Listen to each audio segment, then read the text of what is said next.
change as a relationship. And if people really can take that in, that means you can manage it, you can nurture it, you can evolve. That's your relationship. And then people might go, with whom? With yourself. Change is your relationship with yourself. And the only trouble is if you're denying this whole concept of you being with yourself and you being the driver of your change. So therefore, also, if we look at the other relationships, and any relationship besides our inner relationship with ourselves, but external relationships, it also brings in a lot of changes, from tiny changes, conversational changes, vocabulary changes, then more of a routine changes over time with your closer relationships and friends. And all of those interactions really are a good stimuli for comprehending change, because this is constantly happening. So therefore, I think this is great to think about change as a relationship with kids. That really is the real life practice of change, because it's not only that they are changing in front of your eyes, but you are helping them to change and to see what changes work, what changes doesn't.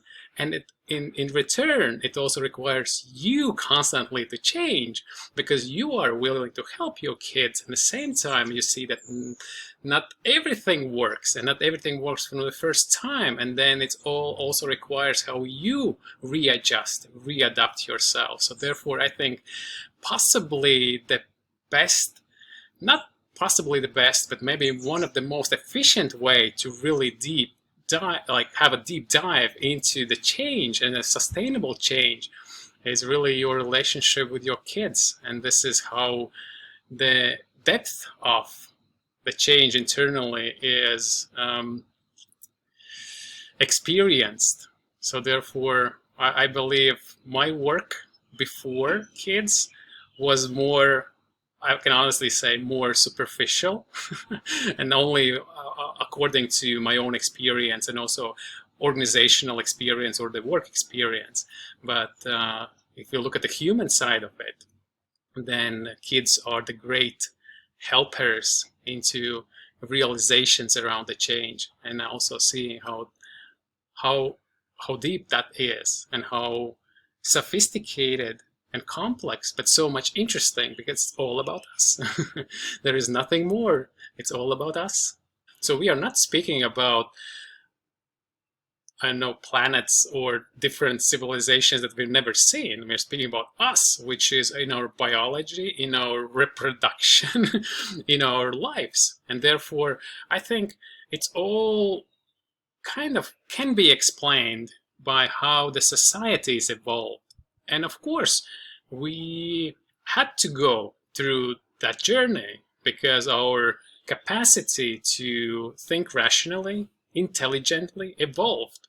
And at different times, we had to have different ways of surviving or evolving. Therefore, we have all of the scriptures of how to live at the different times. And then also to today, people have different experiences in different parts of the world, and they have different cultures, different habits, different commons, and they for some degree have adopted those because that makes sense for the particular groups. At the same time, we share the biology and the biology is unifying us.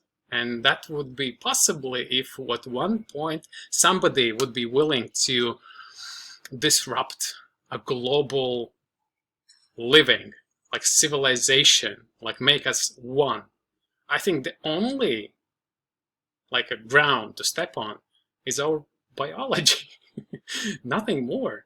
And this intellectual part of the brain, which evolved for the last 3 million years, comparing to our instinctive part of the brain, which evolved for 300 million years, which we share with all of the similar species to some degree on the planet. So therefore, we have to give a lot of credit for our intellect to help us and to serve us, and to use that intellect to remind what is the common thing among us. And then we will very quickly be down to biology, which is our hardware, and then to our software, which I would refer as social context or a social dynamic or the social interaction. So it's how we co-evolved. We know if a person is left alone, that's over. So besides the two major things that the person would be thinking on the island, okay, like just happening there, and maybe the island would be huge enough so the person wouldn't quickly learn whether there are other people or not.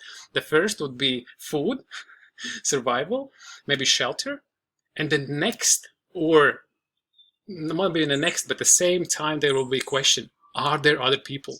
Are there other people? Because first of all, it's also contributes to survival, and secondly, this is how we co-create and co-evolve up until this day. I had an earlier conversation today with another scientist, and we were considering urban architecture and possibly different power structures building the cities, and how the cities would make people to perceive differently sense of belonging. And at one point we came to the conversation about social influence principles that explain our psychology, how we learn, compare, compete, cooperate, and all those basic 7 that I've studied in my PhD. And then we realized that some of the 7 principles are more predominantly helping people to co-create and evolve, and some of them are actually pulling by their nature to the opposite direction. And we as humans, we have everything. This is what our history can show us. We have everything.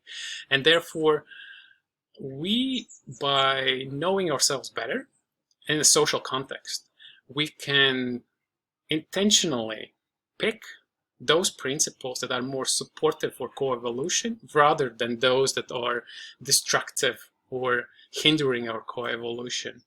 And then create our spaces, design our experiences, predominantly using those that are facilitating positive transformations.